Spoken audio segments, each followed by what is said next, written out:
어쨌든 지금까지 이야기 나눈 사례들은 누가 봐도 일단 범죄잖아요. 네. 그런데 보험 사기 중에 제일 많은 사람들이 하고 있고 자주 벌어지고 있는 건 아직 안 나왔습니다. 그게 뭐예요? 화면 보시죠. 교통사고가 나면 우선은 깜짝 놀라고 그 다음 신체 부위를 보여주고 차에서 내리게 되는데요. 많이 낯익은 풍경이죠. 안전운전, 방어운전을 철칙으로 여기는 이분. 오늘도 조심조심 운전을 하고 있었는데요. 하지만 사고는 뜻밖의 순간에 찾아옵니다. 어떡해. 교통사고 때문에 생긴 몸과 마음의 상처를 보상받고 싶은 심정이죠. 일단은 사고가 났는데 정신적인 피해 보상이라는 게 있을 수 있지 않겠습니까? 네. 제 차가 일단 받쳐가지고 찌그러졌고 저는 아파서 병원에 갔다 왔고 근데 기분이 상당히 나쁘잖아요. 이런 거는 어디 가도 이제 보상을 못 받는 거 아니에요? 보상을 둘러싼 두 가지 시선. 만족스러운 보상이냐, 보험 사기냐. 여러분은 어떻게 생각하세요?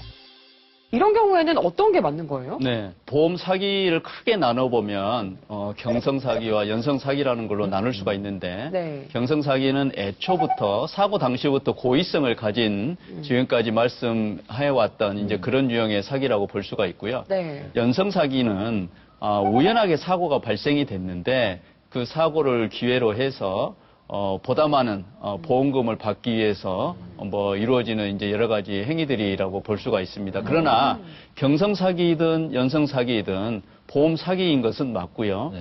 사기죄로 동일하게 처벌이 되는 것도 동일합니다.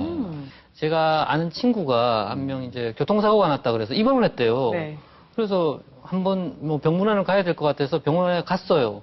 갔더니 야 어디가 아프니 하니까 당구나 치러 나가자 이러더라고요. 몸이 아픈데 어떻게 당구를 치니? 그러니까 당구를 또 쳤어. 치고 났더니 소주를 한잔 하자 또 그러더라고요. 야, 몸 아픈데 어떻게 소주까지 먹어? 이랬더니 아니 요즘 일도 없어서 그냥 논의 사고 난 김에 입원하면 뭐 보상금도 나온다 그러길래 그러고 요즘이 있어서 누웠어. 정말 화나더라고요. 교통사고 환자 입원율을 일본하고 이제 비근하게 비교를 하는데 네. 일본은 교통사고 환자의 입원율이 약 한 5%에서 한 6% 되거든요. 우리나라 경우에는 한 50에서 한 60%. 그러니까 일본과 한 10배 정도 차이가 나는데 저는 이 수치를 보면서 한국인이 유독 그 신체가 약한 건가 아니면 일본 차가 유독 그 튼튼한 건가 이제 두 가지를 고민을 하게 됩니다. 이제 그러지는 않을 것 같고요. 교통사고 났을 때 이제 그 입원하는 이제 그런 어떤 비율이 높다는 것은 아직도 불필요한 입원이 많다는 것을 반증하는 것이 아닌가 이제 그렇게 생각을 하고 있습니다. 그래서 오늘 제가 또 준비를 했는데 보험 사기를 막기 위해 보험 범죄 신고 포상금을 준다. 이게 5억이요?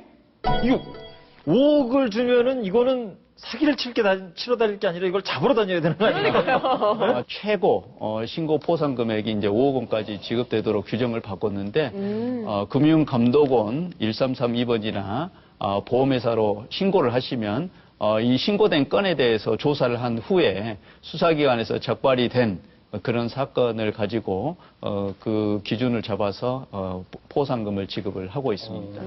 이 보험 사기를 예방하기 위해서 운전자들이 알아야 할 것도 있을 것 같아요. 좀 알려주세요. 교통사고가 발생했을 때 절대 당황해서는 안 됩니다. 가장 우선적으로 해야 될 것은 현장에서 직접 보험 사기로 의심되는 당사자와 다툴 것이 아니고 보험사나 경찰관서에 신고를 해서 그분들의 도움을 받는 것이 중요하고요. 보험 사기를 예방하기 위해선 과실을 함부로 인정하지 말고 사고 즉시 경찰이나 보험회사에 신고하고 증거를 확보하세요.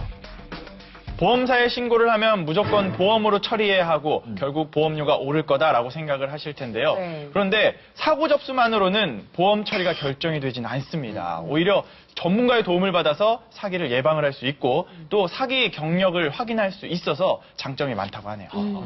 네, 보험 사기는 언뜻 보면 보험회사가 피해를 입는 것 같아서 우리의 문제가 아니라고 생각할 수도 있는데 하지만 보험료가 결국 올라가는 거는 우리 주머니에서 또 나가는 것이거든요. 네. 그러니까 결국 우리한테 피해가 돌아오는 것이니까 우리 모두 경계를 하고 그런 보험 사기꾼들을 철저히 잡아내야 합니다. 네, 정말 시민들의 인식부터 달라지는 것이 중요할 것 같습니다. 자, 오늘 도움 말씀 주신 김성 팀장님 감사합니다. 맞습니다. 감사합니다.